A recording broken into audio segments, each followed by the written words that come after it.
இறையேசுவில் பிரியமான சகோதர சகோதரிகளே, நமது ஆண்டவர் இயேசு கிறிஸ்துவுடைய திருப்பெயரால் உங்களுக்கும் உங்கள் குடும்பத்தில் இருக்கிற அனைவருக்கும் அன்பும் சமாதானமும் மகிழ்ச்சியும் உண்டாவதாக.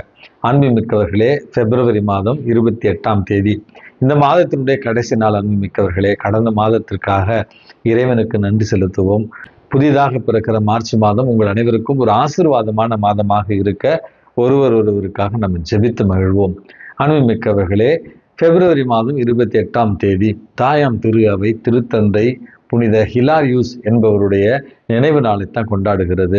திருச்சபையினுடைய வரலாற்றில் 5வது நூற்றாண்டுல வாழ்ந்த ஒரு மாபெரும் திருத்தந்தையாகத்தான் இந்த புனித ஹிலாரி என்பவர் அறியப்படுகிறார்.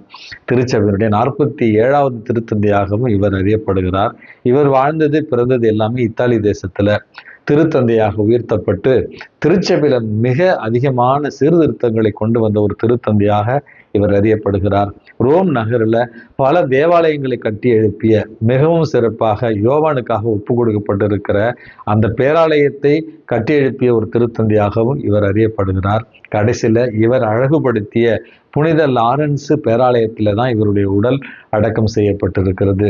தன்னுடைய அந்த ஆட்சி காலத்துல திருச்சபையில மறுமலர்ச்சி ஏற்படுத்திய ஒரு திருத்தந்தையாக இவர் அறியப்படுகிறார் என்று சொன்னேன். காரணம், இவருக்கு முன்னும் இருந்த திருத்தந்தையர்கள் அல்லது ஆயர்கள் இறக்கும் தருவாயில யாரையாவது ஒருவரை காண்பித்து இவர்தான் அடுத்த திருத்தந்தை அல்லது இவர்தான் அடுத்த ஆயர் என்று சொல்லுகிற ஒரு பழக்கம் இருந்தது.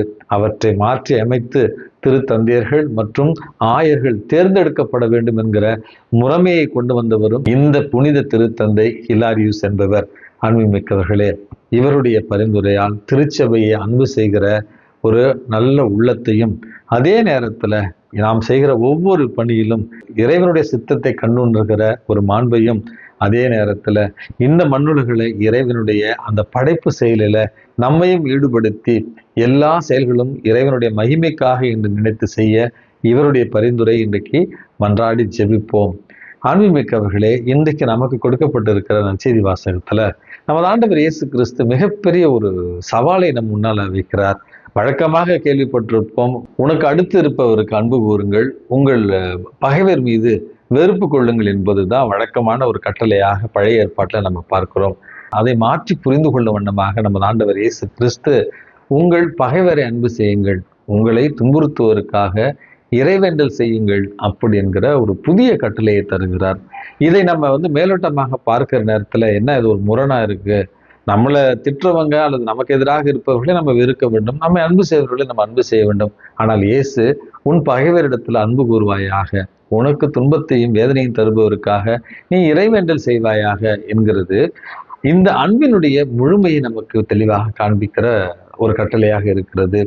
இறை தந்தையினுடைய உள்ளம் எப்படிப்பட்ட உள்ளமாக நம்மை பார்த்து இருக்கிறது என்பதை வெளிப்படுத்தும் ஒரு வெளிப்பாடாகத்தான் இருக்கிறது. அப்படி என்றால் நாம் கடவுளுக்கு எதிராக பாவம் செய்து வாழ்ந்திருந்தாலும், கடவுளை விட்டு விலகி இருந்தாலும், வணங்கா கழுத்துடையவர்களாக இருந்தாலும், கீழ்ப்படியாத மக்களாக இருந்தாலும் இறைவன் நம்மை அன்பு செய்கிறார், இரக்கத்தோடு காத்திருக்கிறார் என்கிற முதல் செய்தியாகத்தான் இதை நான் புரிந்து கொள்கிறேன்.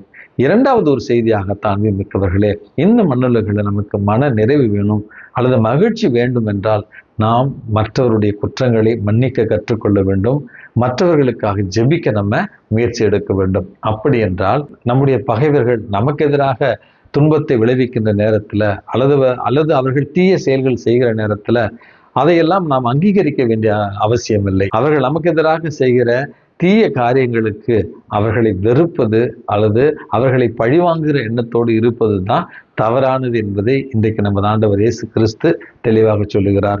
என்ன ஃபாதர் ஒரே குழப்பமா இருக்கு அப்படின்னு நீங்க கேட்கலாம். அன்புமிக்கவர்களே, அருளாளர் ராணி மரியா 2-3 நாட்களுக்கு முன்னமே தான் அவருடைய நினைவு நாளை கொண்டாடினோம். அவரை கொலை செய்த கொலைகாரனை அவருடைய சொந்த தங்கை துறவியாக இருந்து மன்னித்தார்.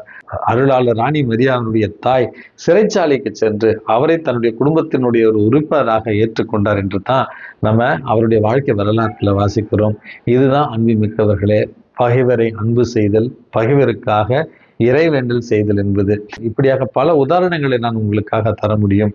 அமெரிக்க தேசத்துல தன்னுடைய மகனை கொன்ற மகனினுடைய நண்பனை நீதிமன்றத்துல ஒரு அறை அறிந்து விட்டு, என்னுடைய மகன் என் அன்பு கூறியவன், என் நெஞ்சத்திற்கு நெருக்கமானவன், அவனை நான் ரொம்ப மிஸ் பண்றேன், அவனை இந்த உலகத்தை விட்டு நீ கொன்று விட்டாய், இருந்தாலும் என் மகனுடைய இழப்பிற்காக உன்னை நான் வெறுக்க விரும்பவில்லை, உன்னை நான் மன்னிக்கின்றேன் அப்படி என்று மனதிடத்தோடு ஒரு தாய் சொன்ன வார்த்தை தான் இன்றைய நற்செய்தி வாசகத்தினுடைய ஒரு விளக்கமாக இருக்கிறது.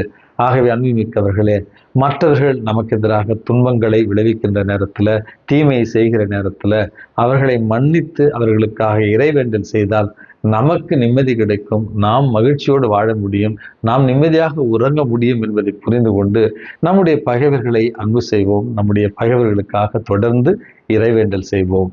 எல்லாம் வல்ல இறைவன் தந்தை, மகன், தூய ஆவி உங்களையும் உங்கள் குடும்பத்தில் இருக்கிற அனைவரையும் நிறைவாக ஆசீர்வதித்து பாதுகாத்து வழி நடத்துவாராக. ஆமென்.